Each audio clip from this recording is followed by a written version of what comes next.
രാജിവെച്ചാൽ എപ്പോൾ വേണമെങ്കിലും തിരിച്ചു വരാം പറയുന്നത് ലക്ഷ്മി നായരല്ല പനീർ സെൽവം. അപ്പോൾ ഇന്നത്തെ രാജിക്കാഴ്ചകൾ ആരംഭിക്കാം. ഏവർക്കും സ്വാഗതം.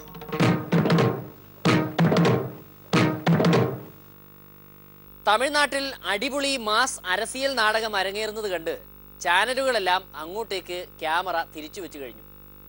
ഇന്നലെ രാത്രിയോടെ ഇത് മനസ്സിലാക്കി ഇങ്ങ് തിരുവനന്തപുരത്തെ സമരക്കാർ സാഹചര്യത്തിനനുസരിച്ച് ഉണർന്നു പ്രവർത്തിച്ചു.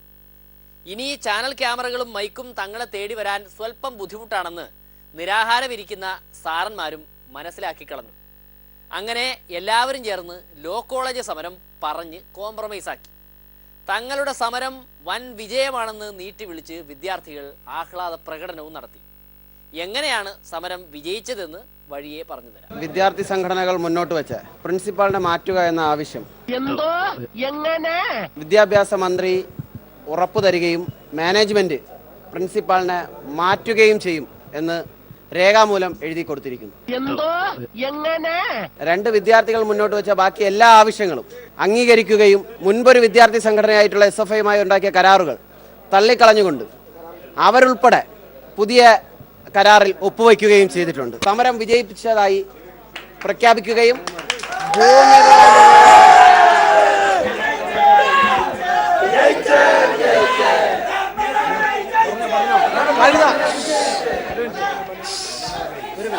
പ്രിൻസിപ്പാളിന്റെ രാജി ആവശ്യപ്പെട്ടിരുന്ന സമരക്കാരായ വിദ്യാർത്ഥികൾ പെട്ടെന്ന് MN സ്മാരകത്തിൽ എത്തുന്നു.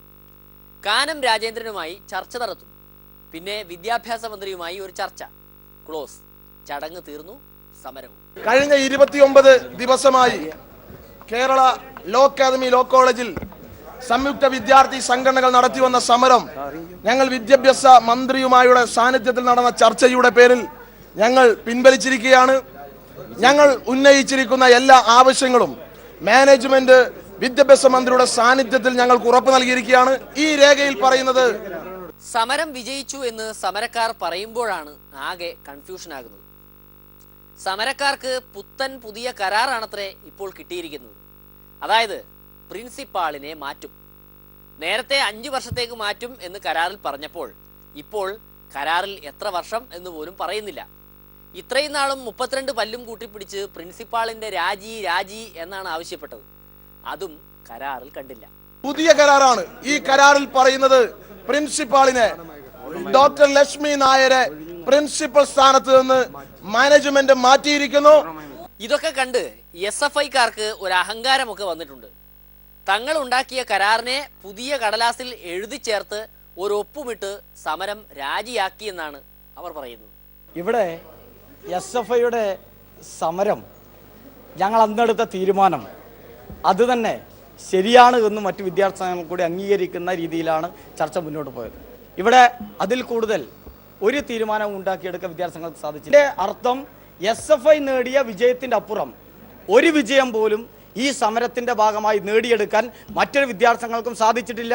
ലോ അക്കാദമി സമരത്തിൽ വിദ്യാർത്ഥികളെ കുറ്റപ്പെടുത്തുന്നത് ഒട്ടും ശരിയല്ല. അവർ ഒരാവശ്യം മുന്നോട്ട് വെച്ചു. കുറച്ചൊക്കെ നേടി സമരം തീർത്തിരിക്കുകയുമാണ്. പക്ഷേ ഇതിന്റെ പേരിൽ പന്തല് വിട്ട് നിരാഹാരികളായിരിക്കുന്ന കുറച്ച് ശ്രേഷ്ഠന്മാരുണ്ടല്ലോ, അവരുടെ കാര്യമാണ് ഇതോടെ കഷ്ടത്തിലായത്. വലിയ ആവേശത്തിൽ നിരാഹാരത്തിന് ഇറങ്ങിയിട്ട് ഇപ്പോൾ മാങ്ങാണ്ടി കളഞ്ഞ അണ്ണാന്റെ സ്ഥിതിയായി കക്ഷികൾ. എങ്ങനെയെങ്കിലും ഇതൊന്ന് തീർത്ത് കിട്ടിയാൽ മതിയെന്നായിരുന്നു അവർക്ക്. വിശന്ന് അവസാനം സമരം തീർത്ത് പൊടിയും തപ്പി പോയിരിക്കുകയാണ് മുരളീധരൻജിയും രാജേഷും. പക്ഷേ ഇന്നലെ ഇതേ മുരളീധരൻജി തന്നെ പറഞ്ഞ കാര്യം കൂടി കേൾക്കണം. പ്രിൻസിപ്പാളിന്റെ രാജിയില്ലാതെ നിരാഹാരം നിർത്തുന്ന പ്രശ്നമില്ലെന്നാണ് ഇന്നലെ മുരളീധരൻജി പറഞ്ഞത്. ഇത് മുരളീധരൻജിക്ക് ഓർമ്മയുണ്ടോ ആവും. ഏത് രീതിയിലുള്ള ഒരു സൊല്യൂഷനാണ് നിങ്ങൾ പ്രതീക്ഷിക്കുന്നത്? ഒന്ന് പ്രിൻസിപ്പളുടെ രാജി, 2 ഭൂമി പ്രശ്നത്തിൽ പിന്നെ അതിൻ്റെ പ്രിൻസിപ്പൽ സെക്രട്ടറി റിപ്പോർട്ട് സമർപ്പിച്ചാൽ അതനുസരിച്ചിട്ടുള്ള ഗവൺമെൻറ്റിൻ്റെ ഭാഗത്തുനിന്നുള്ള ആക്ഷൻ. എന്തായാലും മുരളീധരൻജിയുടെയും രാജേഷിന്റെയും കാര്യം കഷ്ടമായിപ്പോയി. എങ്ങനെയെങ്കിലും സമരം രാജിയായതുകൊണ്ട് പാവങ്ങൾക്ക് നൈസായിട്ട് സ്പോട്ടിൽ നിന്ന് ഊരാൻ പറ്റി. ഈ നടപടി ഒരു പാഠമാണ്. വിദ്യാർത്ഥി സമൂഹം വളരെ ശക്തമായി ഉണർന്നെഴുന്നേറ്റിരിക്കുന്നു. നിരാഹാര സമരത്തിലേക്ക് മുന്നോട്ട് വന്ന ഈ നിയോജകമണ്ഡലത്തിൻ്റെ ജനപ്രതിനിധി കൂടിയായ മുൻ KPCC പ്രസിഡന്റ് ശ്രീ K. മുരളീധരനെ KPCCക്ക് വേണ്ടി ഒരിക്കൽ കൂടി അഭിവാദ്യം ചെയ്യുന്നു. പ്രിൻസിപ്പാളിന്റെ രാജിയില്ലാതെ നിരാഹാരം അവസാനിപ്പിച്ച മുരളീധരൻജിയെയും രാജേഷിനെയും ആരും കളിയാക്കരുതെന്നാണ് ഇപ്പോൾ കോൺഗ്രസ് പ്രവർത്തകരുടെ അഭ്യർത്ഥന.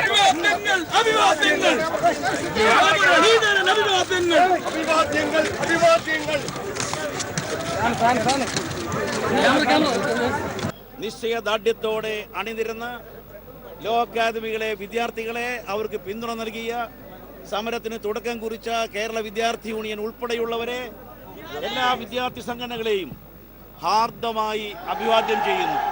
ഇതൊക്കെ കണ്ട് മാറ്റി നിർത്തപ്പെട്ട പ്രിൻസിപ്പാൾ ലക്ഷ്മി നായർക്ക് ചിരി സഹിക്കാൻ പറ്റുന്നുണ്ടാകുമോ എന്നാണ്. രാജി തന്നെയാണ് തമിഴ്നാട്ടിലും ഇപ്പോഴത്തെ പ്രധാന പ്രശ്നം. ഉള്ള മുഖ്യമന്ത്രി രാജിവെച്ചിട്ട് വേറൊരാൾക്ക് സീറ്റ് ഒഴിഞ്ഞു കൊടുക്കണം. അമ്മ മരിച്ചിട്ട് 41 കഴിയും മുൻപേ തന്നെ മക്കൾ സ്വത്ത് തർക്കം ആരംഭിച്ചിരിക്കുകയാണ്. അമ്മ മരിച്ചപ്പോൾ മക്കൾ പൊഴിച്ചത് സ്വത്ത് കിട്ടാൻ പോകുന്നു എന്നതിൻ്റെ ആനന്ദ കണ്ണീരാണെന്ന് ഇപ്പോഴാണ് മനസ്സിലായത്. വേലക്കാരിയായി വന്ന് ശശികല മുതലാളിയാകാൻ പോകുന്നു എന്ന് കണ്ടപ്പോൾ ഇതുവരെയും മിണ്ടാപ്പൂച്ചയായിരുന്ന പനീർസെൽവം കലം ഉടച്ചു കളഞ്ഞു. നല്ല പ്ലാനിംഗ് ആയിരുന്നു. ആരും നനച്ചിരിക്കാതെയാണ് ശശികലയെ ശശിയാക്കിക്കൊണ്ട് പനീർസെൽവം കബാലിയായി കളഞ്ഞത്. ജയയുടെ മരണവേളയിൽ അഭിനയത്തിൽ മികച്ചു നിന്ന ശശികല അതിലും മികച്ച രംഗങ്ങളാണ് ഇപ്പോൾ തകർത്ത് അഭിനയിച്ചുകൊണ്ടിരിക്കുന്നത്. கட்சிக்கு எந்த நிலையிலும் பன்னீர்செல்வம் துரோகம் செய்தான் என்ற பெயர் என்னிடம் எப்பொழுதும் ஏற்பட்டதில்லை.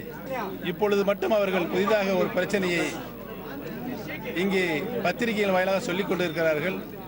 அதற்கு കാലംதான் ഉரிய பதிலை തരും. രാജിവെച്ചാൽ തമിഴ്നാട് മുഖ്യമന്ത്രിയായാൽ പോലും വേണമെങ്കിൽ തിരിച്ചു വരാം. അംഗം കുറിക്കാൻ തന്നെ തീരുമാനിച്ചാണ് സെൽവത്തിന്റെ കളി. ഒഴിഞ്ഞു പോവാതിരിക്കാൻ തന്നെയാണ് ശശികലയുടെ പരിപാടി. വേലക്കാരിയാണെങ്കിലും ആ MLA-മാരെയൊക്കെ ഉള്ളം കൈയിലെടുത്ത് അമ്മാനമാടുകയാണല്ലോ ശശികല. ഈ നഴ്സറി കുട്ടികളെയൊക്കെ ബസ്സിൽ കയറ്റി കൊണ്ടുപോകുന്നത് പോലെ അജ്ഞാത കേന്ദ്രത്തിലേക്ക് അവരെ മാറ്റിയിരിക്കുകയാണ് ഇപ്പോൾ.